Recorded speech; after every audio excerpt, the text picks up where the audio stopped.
My husband boasted to his pals, "This farcical marriage won't last another year." "She's not my equal," they roared. Approving of him, I grinned and countered, "Why drag this out? Let's finalize it today." Then I left. That night his best mate sent a text that stole my breath. You won't believe what I overheard one night. My own husband, sitting in my backyard, with our friends, toasting to the end of our marriage, and calling me beneath his level. Can you even imagine the shock? The absolute, gut-wrenching betrayal? It was a Thursday, our regular friends' night. I was carrying a tray of sizzling steaks out to the patio, the smell of charcoal and expensive meat filling the air. As I got closer to the French doors, Dominic's voice cut through the evening. "I doubt this joke of a marriage will survive another year. She's nowhere near my level anymore." The words hit me like a physical blow. I froze. Through the glass, I could see Nathan, Trevor, and Marcus raising their glasses, their laughter sharp and congratulatory. They were literally toasting this declaration of war. They sat on my outdoor furniture, sipping my wine, eating food I prepared, in the home I'd paid for. And there, my husband, glowing with pride, accepting their validation that I was beneath him. Nathan even stood up to pat Dominic on the back, muttering something about how Dominic deserved better. My hands, miraculously, stayed steady as I set the tray down on the patio table. Every cell in my body was screaming, but they hadn't seen me yet. For what felt like an eternity, probably 30 seconds, I stood there, hidden by a pillar. I watched my husband bask in praise for planning to leave me, his ego inflated by men who had benefited countless times from my hospitality, my success. That steak, still sizzling, was now ice cold, just like my heart. Through the glass, I saw Trevor refilling glasses with the Chateau Margaux I'd been saving for our anniversary next month. Marcus had his feet up on the ottoman I'd special ordered from Italy after we renovated the patio last spring. They looked so comfortable, so at home in the life I'd built, celebrating Dominic's decision to throw it all away. "How long have you been feeling this way?" Nathan asked, leaning forward, eager for the juicy gossip. Dominic swirled his wine, a practiced, pretentious gesture he'd picked up from some YouTube video, not from actual knowledge. "Months. Ever since Ruby landed the Morrison Industries account. She acts like she single-handedly saved the company. The ego on her lately is unbearable. The Morrison Industries account, the one I'd pitched alone while Dominic was at a golf tournament in Palm Springs. The one that took 17 meetings, 3 redesign proposals, and a complete restructuring of our service offerings to land. That account, that one account, generated 40% of our revenue and led to 3 other Fortune 500 companies signing with us." "You built that company from nothing," Marcus chimed in, with the conviction of someone who'd never seen a single financial report in his life. "She just got lucky with a few good quarters." I watched Dominic nod, accepting this twisted version of history as fact. As if he hadn't been unemployed when we met. As if I hadn't built a successful freelance operation into an agency while he pursued one failed venture after another. The crypto trading platform that lost $60,000, the meal kit subscription service that never launched, the meditation app that couldn't compete with free alternatives. Each failure had eaten into our savings, the savings I'd built, while he promised the next idea would be the one. Trevor stood to grab another bottle from the wine fridge I'd installed in the outdoor kitchen. "You need someone who appreciates what you bring to the table, Dom. Someone who understands that being a visionary isn't about the day-to-day grunt work. Being a visionary, that's what Dominic called himself at dinner parties while I handled the actual vision of growing our company. He'd corner people with his theories about disrupting industries while I was closing deals, managing staff, and answering client calls at midnight. He'd pontificate about leadership philosophy while I led, about strategy while I strategized, about success while I succeeded. Ruby's changed," Dominic continued, his voice taking on that wounded, practiced tone. "She used to support my dreams. Now she just throws numbers in my face. Revenue this, profit margins that she doesn't understand that business is about more than spreadsheets." Nathan laughed, his cruel sound echoing across the patio I designed with a landscape architect. "Sounds like she's become one of those typical corporate drones. No vision, just execution. Just execution. The execution that took us from a home office to a downtown suite with 23 employees. The execution that meant Dominic could drive his BMW, wear his designer suits, play golf at the country club, and host these Thursday night gatherings where he apparently discussed how far beneath him I'd fallen. My phone buzzed in my pocket. A text from Sarah, our senior developer. Morrison Industries loves the new campaign proposal. They're ready to sign the expansion contract tomorrow. You did it again. Tomorrow. I had the biggest meeting of our company's history tomorrow. A contract that would double our revenue and establish us as a major player in the industry. And here was my husband, my business partner, the man whose name sat beside mine on every company document, telling his friends our marriage was a joke. The thing is, Dominic said, pouring himself another glass, his fourth by my count. I've been documenting everything. Every time she makes a decision without consulting me, every time she undermines my authority with the staff, my lawyer says I have a strong case for taking at least half the company, maybe more. His lawyer, Derek Pohl's son, from the country club. The one he told me was just a racquetball partner. They'd been meeting about dividing assets I'd built, while I was busy building them. Smart man, Trevor said, raising his glass again. Get your ducks in a row before she knows what hit her. She won't see it coming. Dominic assured them, his confidence built on wine and the echo chamber of his friend's validation. Ruby thinks she's so smart with her presentations and contracts, but she doesn't understand the real game being played here. The real game. The game where he'd been planning to destroy me while sleeping in my bed, eating at my table, living off my success. The game where he'd convinced his friends, and probably himself, that I was the lucky one in this marriage. I picked up the tray of steaks, now cooled and needing reheating. Through the glass, I watched the four of them. These men who'd eaten at my table dozens of times, who'd celebrated holidays in my home, who'd benefited from my hospitality, while apparently believing I was beneath their friends' level. The Thursday night gatherings made sense now. Not poker games or strategy sessions, but planning meetings for my humiliation. Every week, while I worked late or traveled for business, they'd been reinforcing Dominic's delusions, feeding his ego, helping him construct a narrative where he was the victim of an ungrateful wife's success. I pushed open the French doors. The tray was still in my hands, the steaks now cold and forgotten. Four heads snapped towards me in perfect synchronization, their laughter dying mid-breath. Dominic's crystal tumbler stopped halfway to his lips, the amber liquid inside catching the light from the patio string lights I'd hung up last summer. The silence that followed was so complete I could hear the distant hum of our neighbor's pool filter. Ruby! Dominic's voice cracked on my name, transforming from confident storyteller to a caught teenager in a single syllable. We were just... Why, wait a year! I set the tray down on the side table with deliberate calm, my voice carrying the same measured tone I used when firing underperforming vendors. Let's end it today. I wouldn't want you to endure another 12 months, married to someone so far beneath your level. Nathan's face went white. Trevor suddenly found his phone screen fascinating. Marcus actually took a step backward, nearly knocking over the citronella candle I'd lit earlier to keep mosquitoes away. But Dominic, my husband of 12 years, the man who'd promised to love and honor me in front of 200 guests, just stared at me with his mouth slightly open, no words coming out for once in his life. I turned and walked back through the French doors, leaving them frozen in their tableau of guilt. My footsteps on the hardwood echoed through the house as I headed straight for our bedroom. Behind me, I heard frantic whispers, chairs scraping against concrete. The panic of men who'd been caught not just gossiping, but conspiring. The master bedroom closet held my Samsonite luggage set, a gift to myself after closing our first $1 million contract. I pulled out the largest suitcase and laid it open on the bed we'd shared for 5 years in this house. My hands moved with surgical precision, folding blazers I'd worn to meetings Dominic hadn't attended, packing the jewelry I'd bought myself after each major business milestone, gathering the designer bags that represented bonuses he'd claimed were our success while contributing nothing to earning them.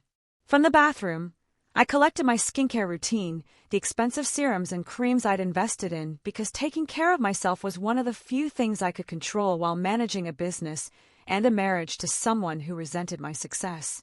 The medicine cabinet held my prescription bottles, vitamins, the sleeping pills I'd needed more frequently as Dominic's Thursday night gatherings had grown longer and louder. I heard footsteps on the stairs, multiple sets, hesitant and uncoordinated.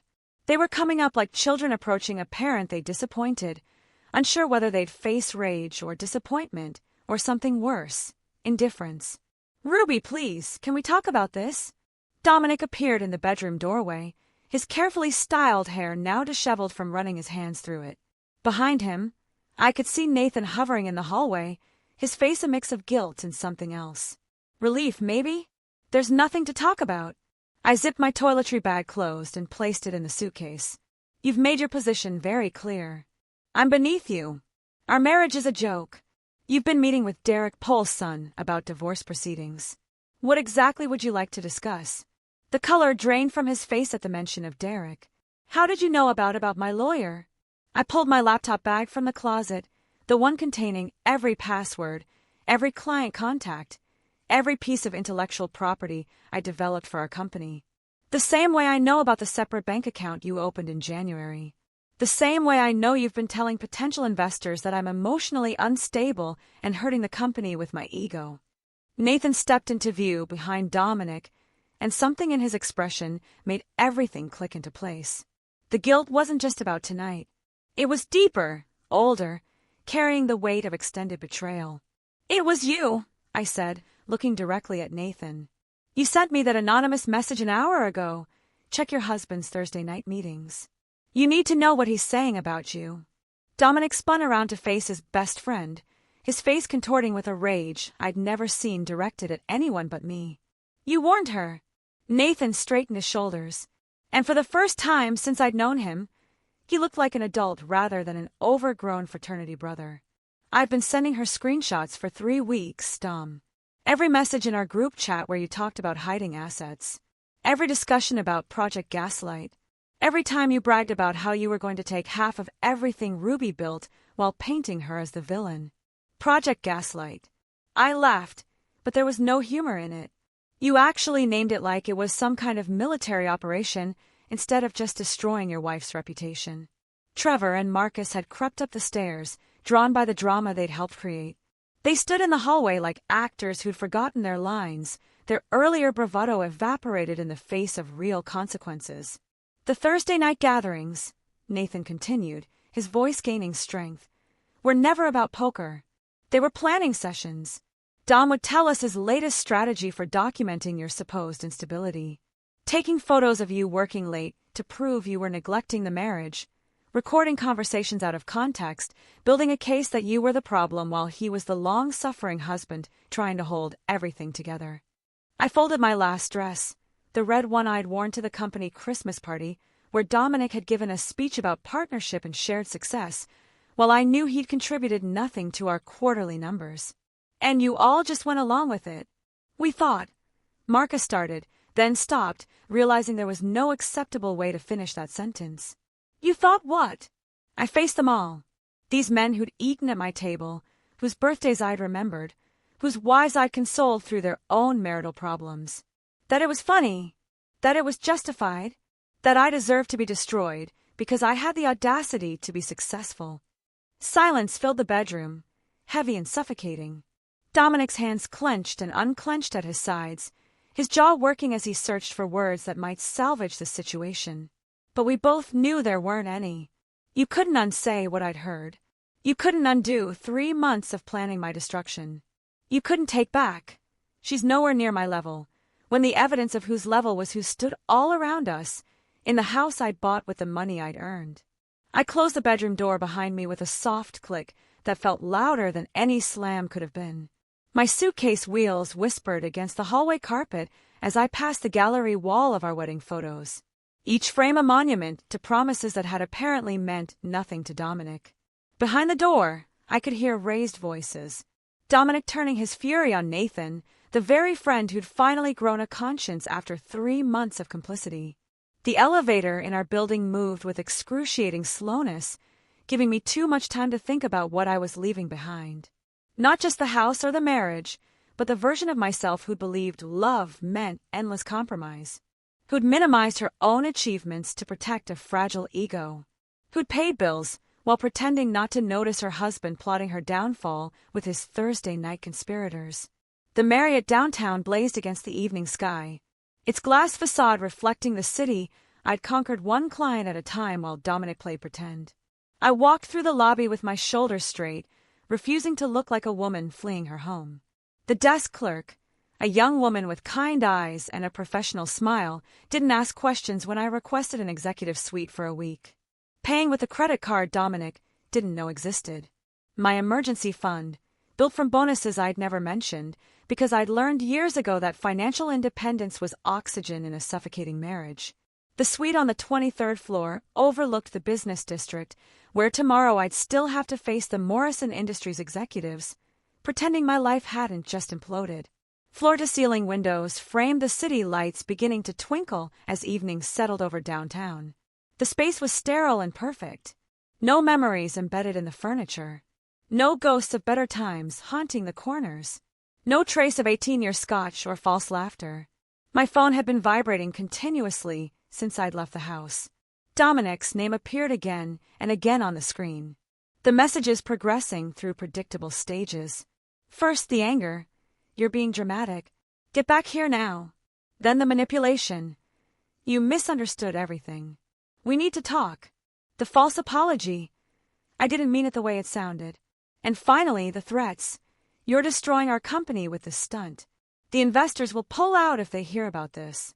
I set the phone on the marble bathroom counter and turned on the shower, letting the water heat until steam filled the room.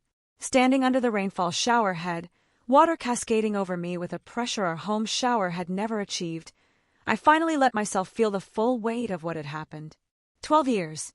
I'd spent 12 years building a life with someone who'd been documenting my destruction, gathering evidence for a war I didn't know we were fighting. The tears came then, mixing with the shower water. My sobs echoing off the marble walls, where no one could hear them.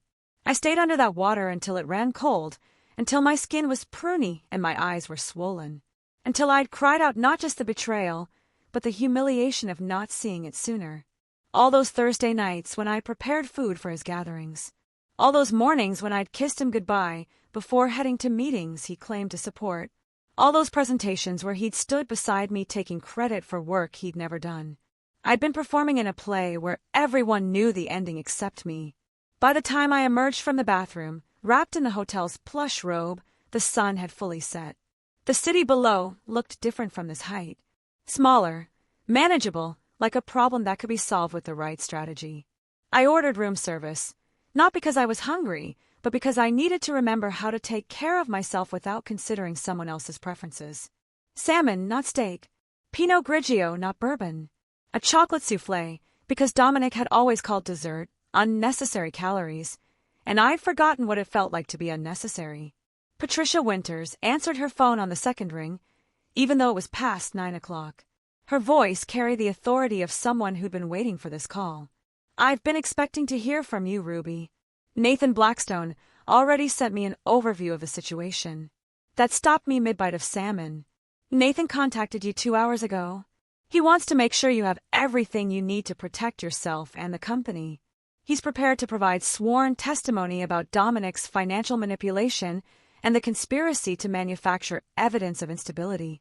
Patricia's tone was matter-of-fact, as if husbands plotting their wives' destruction was just another Tuesday in her world. Can you meet me at 8 tomorrow morning? My office. Bring any documentation you have. Bank statements, company records, communication logs. Everything. I agreed, then spent the next 3 hours organizing files on my laptop, creating folders with the kind of detailed labeling that had made our company successful. Dominic's failed ventures contained the documentation of every dollar I'd invested in his dreams. $60,000 in crypto platforms, $40,000 in the meal kit service, $30,000 in the meditation app that never launched. Company contributions held every contract I'd negotiated, every client I'd landed, every late night I'd worked while Dominic's office remained dark. Financial manipulation would soon hold whatever Nathan was about to deliver. At midnight, a knock at my door made me freeze. Through the peephole, I saw Nathan standing in the hallway, looking smaller than I'd ever seen him, holding 3 bankers' boxes stacked in his arms. His usual swagger was gone, replaced by something that looked like genuine shame. I opened the door without speaking, stepping aside to let him enter. He set the boxes on the coffee table, then stood awkwardly in the center of the suite, his hands shoved in his pockets like a teenager caught shoplifting. "I'm sorry," he said finally. "I know that doesn't fix anything, but I need you to know that watching him poison everyone against you while you were literally keeping the company afloat, it's been eating at me for months." "Then why did you go along with it for so long?" I asked Nathan, genuinely wanting to understand how someone could watch this manipulation unfold week after week and stay silent. He sank into the hotel suite's armchair, running his hands through his hair in a gesture that made him look exhausted. At first, I thought he was just venting. You know how guys complain about their marriages. But then it became something else. He started taking notes during your phone calls, screenshotting your texts out of context, building this whole narrative where you were the villain. And we just let him. I opened the first banker's box, finding manila folders labeled in Dominic's handwriting. Financial discrepancies, emotional instability evidence, asset documentation. Inside were printed emails I'd sent him about normal business operations, annotated with his interpretations. A message about working late became proof of marital abandonment. A request to review contracts became controlling behavior. He twisted every interaction into evidence for a story that existed only in his mind. "This goes back to January," I said, holding up a folder dated 5 months ago. "He's been planning this since the beginning of the year." Nathan nodded, unable to meet my eyes. "Right after you landed the Samsung contract. That's when he really changed. Before that, he could pretend he was equals with you. But that deal made it clear who was really running things. His ego couldn't handle it." The second box contained something worse. Photographs. Pictures of me at my desk at 10 p.m., taken through the office window. Screenshots of my LinkedIn posts about company growth, highlighted and annotated with comments about my narcissistic need for attention. Even photos from my sister Claire's birthday dinner, where apparently my 2 glasses of wine were evidence of a drinking problem. "He asked us to collaborate," Nathan continued, his voice barely above a whisper. "Trevor was supposed to report if he saw you at lunch with any male clients. Marcus tracked your social media for anything that could be twisted. I was assigned to monitor your relationship with the staff, looking for any signs of what Dominic called inappropriate professional boundaries." The third box was the most damaging. Financial records, but not just ours. Dominic had been setting up a shadow company, registering an LLC in Delaware, even approaching our clients with a new venture he'd be launching soon. The name on the paperwork was Morrison Strategic Solutions, deliberately similar to our company, Morrison Digital Innovations. Close enough to confuse clients, but different enough to claim coincidence. My phone buzzed with a text from Sarah. "Emergency. Dominic just sent an all-staff email claiming you're having a mental health crisis, and he's taking temporary control of operations. What should I do?" I showed Nathan the message. His face went pale. "He's escalating faster than we thought." I called Patricia immediately, putting her on speaker. "Dominic just sent a company-wide email claiming I'm having a mental health crisis." "Forward it to me immediately," Patricia said, her voice sharp with focus. "I'm filing an emergency injunction right now. This crosses into defamation and potential fraud." "Nathan, are you there?" "Yes," he answered, straightening in his chair. "I need you to send me everything you have about this Project Gaslight immediately. Every message, every meeting note, every shred of evidence. Ruby, do not respond to that email. Do not contact your staff directly yet. Let me handle this legally first." After Patricia hung up, Nathan and I worked in silence, organizing documents, creating digital copies, building the case that would protect not just my company, but my reputation. At 2 a.m., he finally asked the question I'd been dreading. "Do you hate me for not speaking up sooner?" I considered lying, offering forgiveness I didn't feel yet, but I was done with polite dishonesty. "I don't know what I feel about you, Nathan. You watched my husband plan my destruction for months. You participated in it. The fact that you grew a conscience eventually doesn't erase that." He nodded, accepting the judgment. For what it's worth, Sophie threatened to leave me if I didn't come forward. She said if I could watch this happen to you, she'd never be able to trust me not to do it to her someday. "Smart woman," I said, meaning it. Sophie had seen what I'd missed, that someone who could participate in this level of deception was capable of anything. My phone rang at 3 a.m., a number I didn't recognize. Against my better judgment, I answered. Ruby, this is Trevor's wife, Linda. Her voice was shaky, like she'd been crying. I just found out what they've been doing. Trevor came home drunk from your house tonight. Told me everything. I'm disgusted. I want you to know I have recordings. Recordings. Trevor would come home from those Thursday nights and brag about what they discussed. He thought it was funny, watching Dominic plan this elaborate scheme. I started recording him after the third week because something felt wrong. I have hours of him describing their plans, laughing about how you had no idea what was coming. Another ally emerging from an unexpected corner. Can you send them to my lawyer? Already uploaded them to a cloud drive. I'll send you the link. Ruby, I'm filing for divorce too. If Trevor could participate in something this cruel, what else is he capable of? What would he do to me if I ever out-earned him or made him feel small? After Linda hung up, I stood at the window watching the city sleep below. Somewhere out there, Dominic was probably pacing our house, realizing his carefully constructed plan was collapsing. His friends were turning on him. His lawyer would see the evidence and advise surrender. The staff he tried to manipulate would choose the person who'd actually built their careers. Nathan stood to leave at 4 a.m., gathering his coat with movements that seemed to hurt. At the door, he turned back one more time. The ironic thing is Dominic was never below your level, Ruby. You would have carried him forever if he'd just been grateful instead of resentful. You loved him enough to make him equal, even when he wasn't. That's what he never understood. I closed the door behind Nathan and stood alone in my hotel suite, watching the sun begin to rise over the city. 4 hours of sleep would have to be enough.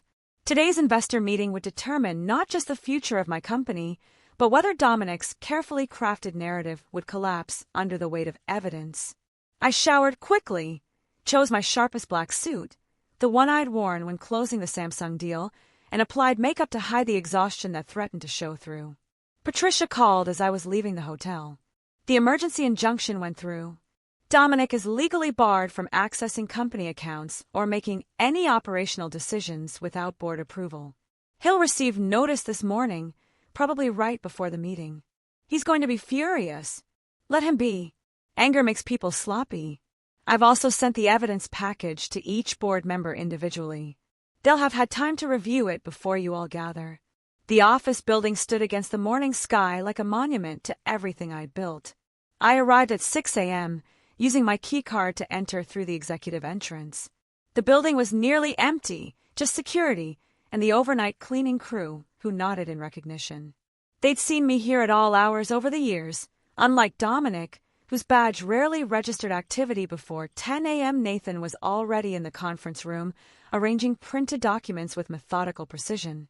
He'd changed clothes, but hadn't slept either, judging by the coffee cups already accumulating on the side table. We worked without speaking at first, creating stations of evidence around the room. Financial records at one end, client testimonials at another, the project Gaslight documentation prominently displayed where Dominic would have to face it.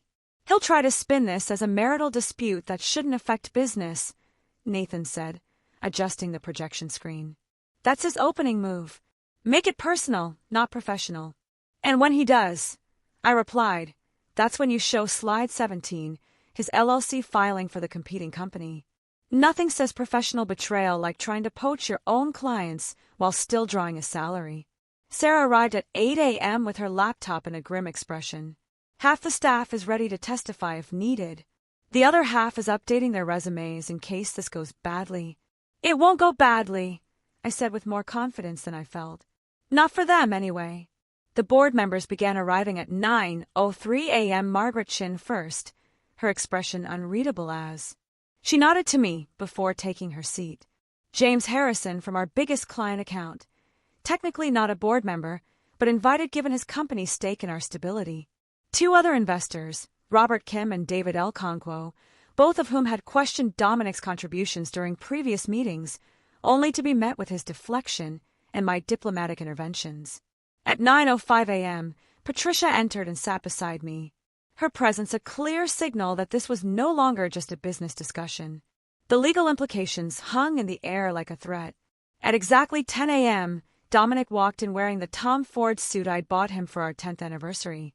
The one he'd worn to accept an industry award for work I'd done while he was in Cabo. His cologne preceded him, the same expensive scent he'd worn to every meeting where he'd taken credit for my achievements. He paused when he saw the room's configuration. Nathan beside me instead of with him, Patricia's presence, the board's serious expressions. His eyes found Nathan, and the look that passed between them could have frozen fire. Nathan didn't flinch, though I saw his jaw tighten.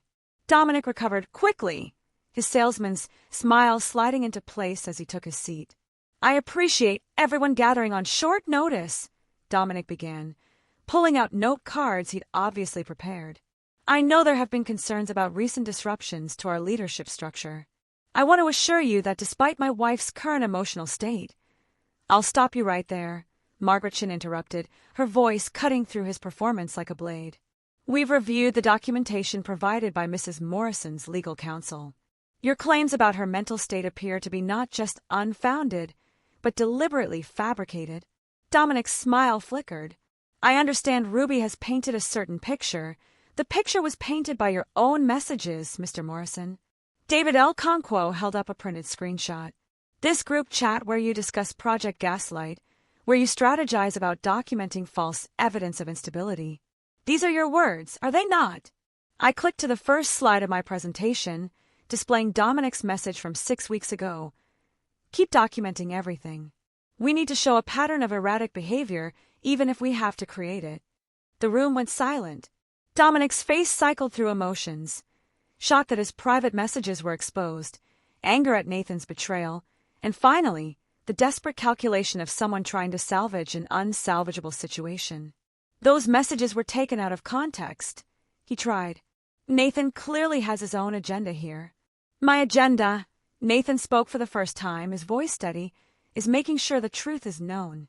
For 3 months, I watched you plan to destroy the woman who built this company while you contributed nothing but obstruction and stolen credit. You were part of it." Dominic burst out, revealing more than he intended. "You sat there every Thursday, participating, encouraging." "Yes," Nathan said simply. "I did, and I was wrong. The difference is I'm trying to make it right." I advanced to the next slide. Financial records showing every major contract color-coded by who had actually closed the deal. My column was solid blue. Dominic's was empty white space. "Over the past 24 months, I began, my voice carrying the authority I'd earned through actual achievement, "I've personally closed 17 major contracts, totaling $32 million in revenue. During that same period, Mr. Morrison has closed 0 contracts while drawing a salary of $400,000 annually." James Harrison leaned forward. "Ruby, we need to be clear about something. Harrison Tech has never considered Dominic a factor in our decision to work with your company. Every strategic discussion, every campaign adjustment, every innovation has come from you. We've tolerated his presence in meetings out of respect for you, but he's never contributed a single valuable insight." The blood drained from Dominic's face as he realized his largest client had just publicly dismissed his entire professional existence. Dominic's mouth opened and closed silently, searching for words that could counter James Harrison's dismissal. The conference room felt smaller suddenly, the walls closing in on a man who just discovered his professional reputation was a fiction only he believed. I clicked to the next slide, showing the registration documents for Morrison Strategic Solutions, his shadow company designed to steal our clients. "This concludes my presentation," I said, my voice steady despite the adrenaline coursing through me. "The board has all the evidence needed to make an informed decision about the company's future leadership structure." Derek Polson, Dominic's own attorney, had been silent throughout the presentation, his expression growing increasingly grim with each revealed document. Now he leaned forward, addressing his client with the detached professionalism of someone cutting their losses. "Dominic, we need to discuss your options privately," Derek said, already gathering his papers. The message was clear. The legal battle Dominic had been planning was over before it began. Margaret Chin stood, smoothing her skirt with deliberate precision. "We'll reconvene tomorrow morning to formalize the transition. Mr. Morrison, I suggest you use the time to consider Patricia's buyout offer carefully. It's more generous than what a court might determine given this evidence." The meeting dissolved with the awkward shuffle of people fleeing an uncomfortable scene. Dominic remained seated, staring at the projection screen where his own words about Project Gaslight still glowed accusingly. Nathan paused at the door, looking back at his former friend with something between pity and relief, then left without speaking. That evening, alone in my hotel suite with Chinese takeout growing cold on the coffee table, my phone rang with an unfamiliar number. I almost didn't answer, exhausted from the emotional toll of the day's confrontation. "Ruby, this is Linda Chin, Trevor's wife." Her voice carried the tremor of someone who'd been crying. "I need to tell you something about what's been happening in your absence." I set down my chopsticks, suddenly alert. Linda and I had spoken perhaps 5 times in 8 years, always pleasant but superficial conversations at group dinners. "Trevor came home from the investor meeting today," she continued. "And he was different. He told me everything about what they've been doing to you. But Ruby, it's worse than you know. Dominic had been coaching all of them on how to handle their wives. He called it maintaining frame and strategic relationship management. My stomach turned. "What do you mean? Coaching them?" I found Trevor's journal. Pages and pages of Dominic's advice. How to document your wife's spending to make her look irresponsible. How to gaslight her about social situations, making her doubt her memory. How to position yourself as the rational one while painting her as emotional and unstable. Trevor's been using these tactics on me for months, and I thought I was going crazy. The parallel destruction of marriages. Dominic hadn't just been planning my downfall. He'd been teaching his friends to destroy their own wives' confidence and credibility. A masterclass in manipulation disguised as Thursday night poker games. "I showed Trevor the journal," Linda continued, her voice stronger now. "Made him read his own words back to me. The look on his face when he realized what Dominic had turned him into. Ruby, I've never seen my husband cry before today. What's he going to do? He's cutting Dominic out completely. He's also agreed to couples counseling, though I'm not sure our marriage will survive this. How do you rebuild trust when someone's been systematically undermining you with coaching from your friend?" After Linda hung up, I sat in the darkness of my suite, city lights twinkling below like distant stars. My phone buzzed with a text from Sarah. "You need to see what's happening at the country club." She attached a photo someone had sent her.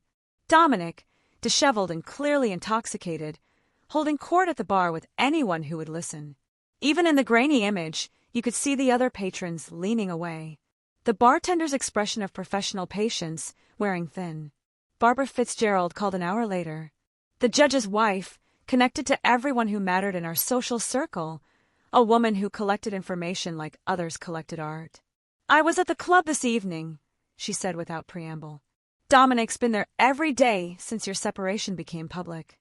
Today, he was telling people he built your company single-handedly, that you were just a pretty face he used for client meetings." The delusion was so complete that even strangers were exchanging concerned looks. Did anyone believe him? Barbara laughed, a sharp sound that contained no humor. The bartender told me Dominic's rants have become entertainment for the regular afternoon crowd. They call it Storytime with Dom and take bets on which accomplishment he'll claim next. Yesterday, he said he invented a revolutionary trading algorithm. Today, it was a meditation app that Apple tried to buy for millions. The man I'd married was dissolving into a caricature of himself, his lies growing more elaborate as his reality crumbled. Part of me felt the sharp satisfaction of watching karma unfold in real time. Another part, buried deeper, mourned the person he might have been if ego hadn't consumed him. My phone buzzed again. A Facebook message from Emma Rodriguez, Marcus's girlfriend. I'd met her twice at dinner parties, remembered her as quiet but observant. The kind of person who noticed everything while saying little. "I need you to know what Marcus was planning with Dominic. I'm ending things with him, but you deserve to see this first." Attached were screenshots that made my blood run cold. Detailed plans for approaching our clients after the divorce, claiming I'd had a breakdown, offering to maintain continuity through Dominic's new agency. They drafted emails, created a timeline for client poaching, even designed logos that deliberately mimicked our company's branding. But the worst part was the list of employees they planned to recruit with notes about each person's vulnerabilities. Sarah, single mom, needs stability, will follow the money. Kevin, desperate for promotion, easy to manipulate with promises. They'd studied my team like predators studying prey. Emma's final message arrived as I was processing the screenshots. Marcus doesn't know I have these. I'm sending them to your lawyer, too.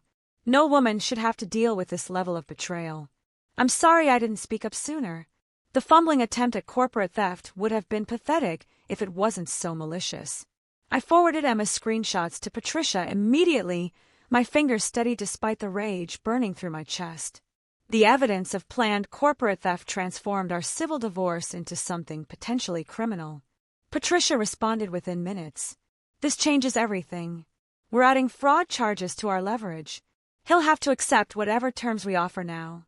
6 months crawled by with the painful slowness of recovery. I moved from the hotel suite to a furnished apartment downtown, needing space that had never known Dominic's presence. The company stabilized and then thrived without his interference, landing 3 new major clients who'd been hesitant to commit while our leadership situation remained uncertain. Nathan proved himself invaluable as director of operations, his guilt driving him to work harder than anyone else, though I still couldn't look at him without remembering those 3 months of complicit silence. The morning of our divorce finalization arrived, gray and drizzling, a weather that matched the strange melancholy of officially ending something that had been dead for months. I dressed carefully in a new suit, one Dominic had never seen, applying makeup that emphasized strength rather than softness. Patricia met me in the lobby of her building, her expression professionally neutral, but her hand briefly squeezing my shoulder in support. The conference room smelled of leather and old coffee, windows overlooking the city where I'd rebuilt my life. Dominic was already there when we entered, and the transformation stopped me mid-step. The man who'd once strutted through life in Tom Ford suits now wore a basic button-down from Target, wrinkled at the elbows. His face had thinned dramatically, 40 pounds gone, along with his delusions of grandeur. The BMW he'd loved more than our marriage had been replaced with a decade-old Honda, according to Patricia's investigator. His hands shook as he held the pen. His attorney, the third one he'd hired after Derek dropped him and the second quit, looked like someone fresh from law school, probably working for a fraction of what Derek had charged. The young man kept checking his notes, clearly overwhelmed by Patricia's presence and the mountain of evidence we compiled. "The terms remain as discussed," Patricia said, sliding the final settlement across the table. "Mrs. Morrison retains full ownership of Morrison Digital Innovations, all associated intellectual property, the house, and all investment accounts. Mr. Morrison receives his personal belongings, the cryptocurrency wallets from his failed ventures, and his grandfather's watch. No alimony, no future claims on the business. The non-compete clause stands for 5 years within the digital marketing industry." Dominic's signature looked like a child's scrawl.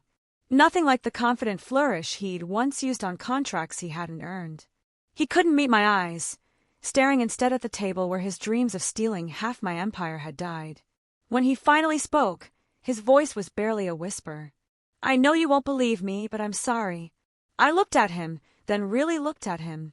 This hollow shell of the man who'd once charmed me with false confidence and borrowed dreams. "You're right," I said quietly. "I don't believe you." He signed the last page and left without another word, his footsteps echoing down the hallway like a funeral march for the person he'd pretended to be. 2 weeks later, the Forbes journalist arrived at our offices with a photographer and an agenda to tell what she called the story of the year. Catherine Wells was sharp-eyed and direct, the kind of reporter who saw through surface presentations to find deeper truths. She didn't want to hear about quarterly projections or market strategies. She wanted the raw truth about discovering betrayal and transforming it into fuel for success. "Tell me about the night you found out," she said, her recorder placed between us on the conference table where Dominic had once claimed my achievements as his own. I told her everything. The Thursday night gathering where I'd stood holding stakes while my husband called our marriage a joke. Nathan's conscience finally awakening after 3 months of complicity. The Project Gaslight documents that revealed systematic planning to destroy my reputation. The way my team had rallied around me while Dominic's friends abandoned him one by one. "What strikes me," Catherine said, making notes in shorthand I couldn't read, "is that you didn't seek revenge. You simply revealed the truth and let consequences unfold naturally. The best revenge is building something so successful that the person who tried to destroy you becomes irrelevant," I replied. Dominic thought I was beneath his level. Now he's working at a startup in Buffalo, while I'm running a company valued at $12 million. The universe has its own sense of justice. Her article would run with a headline: How Ruby Morrison Built a Digital Empire While Divorcing Dead Weight, and it reached 2 million readers in its first week. My inbox flooded with messages from women sharing similar stories, thanking me for showing them what survival looked like when transformed into success. A month after the divorce finalized, a handwritten letter arrived at the office, forwarded from an address in Buffalo. Dominic's handwriting, shaky now where it had once been confident, filled 3 pages with what he probably thought was an apology. But even in his attempt at remorse, the delusion persisted. He wrote about our success, about how he'd helped build the company, about being a victim of circumstances rather than the architect of his own destruction. He actually suggested that maybe once emotions had cooled, we could discuss him consulting for the company. His expertise, he claimed, could still add value. I filed the letter in a folder marked Evidence/Closed and locked it in the bottom drawer of my desk, not because I needed it anymore, but as a reminder that some people could stand in the ruins of their own making and still believe they were the hero of the story. The company holiday party that year took place at Vincenzo's, the Italian restaurant where Dominic had once held court with clients he hadn't earned. I'd reserved the entire upper floor, wanting to celebrate not just our financial success, but our collective survival. Sarah had organized everything perfectly, from the wine selection to the seating arrangements that kept the most talkative employees strategically separated. As dinner wound down and wine loosened tongues, Sarah stood to make a toast.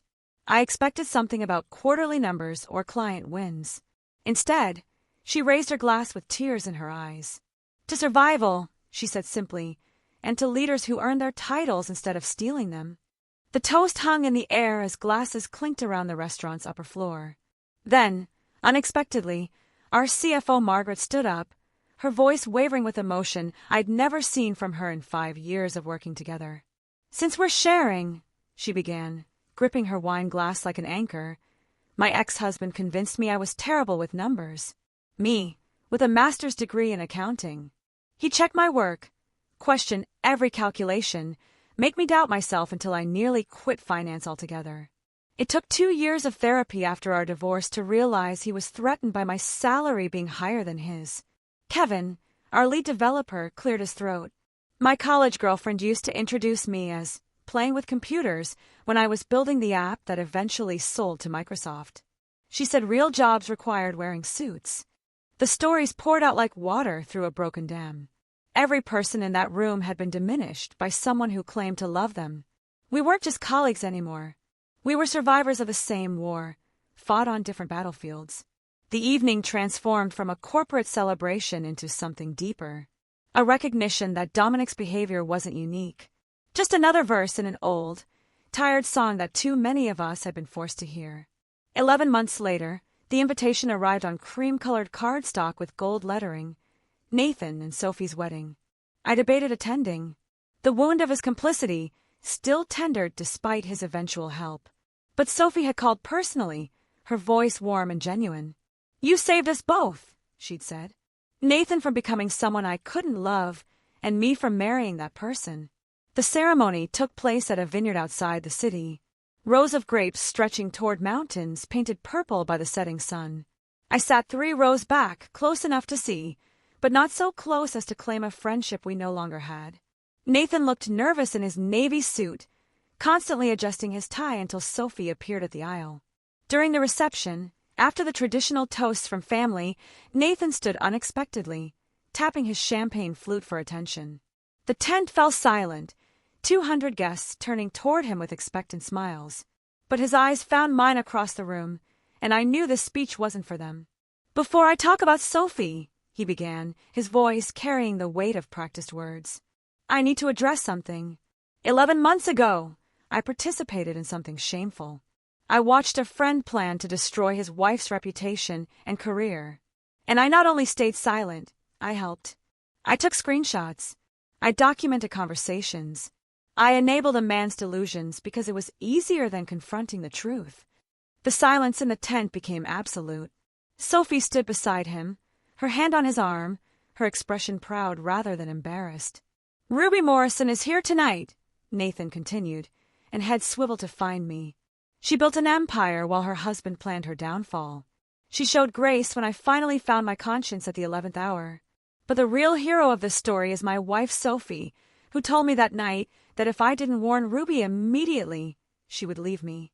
She said, and I'll never forget this, if you can watch this happen to her, how do I know you won't do it to me someday? The applause started slowly, then built to something thunderous. Sophie kissed Nathan's cheek, whispered something that made him smile, and I raised my glass in acknowledgement of an apology I hadn't expected but somehow needed. Later, as the band played and couples swayed under string lights, Sophie found me at the bar. He tortures himself about those 3 months, she said quietly. Wakes up sometimes, asking what would have happened if he'd spoken up sooner. What happened happened, I replied, meaning it. We all got where we needed to be. 3 weeks later, planning Mom's 70th birthday. Party became my focus. The country club's event coordinator, the same woman who'd handled Dominic's and my anniversary party 2 years ago, didn't mention the irony as we selected menus and flower arrangements. The grand ballroom would host 80 guests, 3 generations of Morrison women, and the people who'd supported us through triumphs and disasters. The night of the party, Mom stood at the center of the room in elegant navy, surrounded by her sisters, my cousins, my teenage niece, Lily, who just won a coding competition. Looking at them, I saw our family's evolution. My grandmother's generation, who'd been told to be grateful for any opportunity. My mother's generation, who'd worked twice as hard for half the recognition. My generation fighting for equality while juggling tradition. And Lily's generation, who simply expected fairness as their birthright. Mom pulled me aside near the dessert table, champagne making her more honest than usual. I saw it, you know, she said quietly. How Dominic dismissed your achievements. Took credit for your work. I should have said something. Why didn't you? She looked across the room at my father, steady and supportive.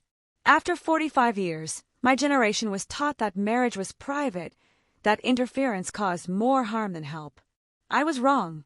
Watching you rebuild, seeing you thrive, I should have spoken up when he first started diminishing you. I might not have listened, I admitted.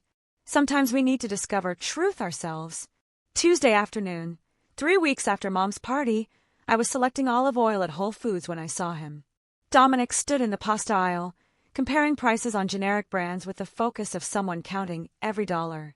His suit from Target had seen better days, the hem of his pants slightly frayed.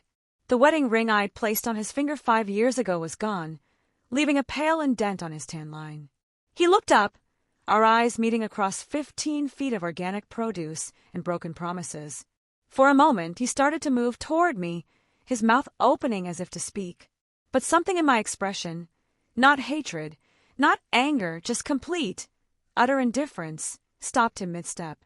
I looked through him as if he were transparent, then returned to examining olive oil labels. He abandoned his half-full cart in the aisle and walked quickly toward the exit, his shoulders hunched like someone fleeing a crime scene. I continued shopping, adding items for the dinner party I was hosting that weekend for potential investors in my second company. A venture Dominic would read about in business journals he could no longer afford. If Ruby's rise from betrayal to brilliance had you hooked till the last line, smash that like button right now. My favorite moment was when she looked through Dominic in that grocery aisle. Pure, quiet power. What was your favorite scene? Tell me what you think. I really want to know. Have you ever had a moment of pure, shocking clarity that changed everything? I'm excited to hear your stories in the comments. Thanks for watching. Take care.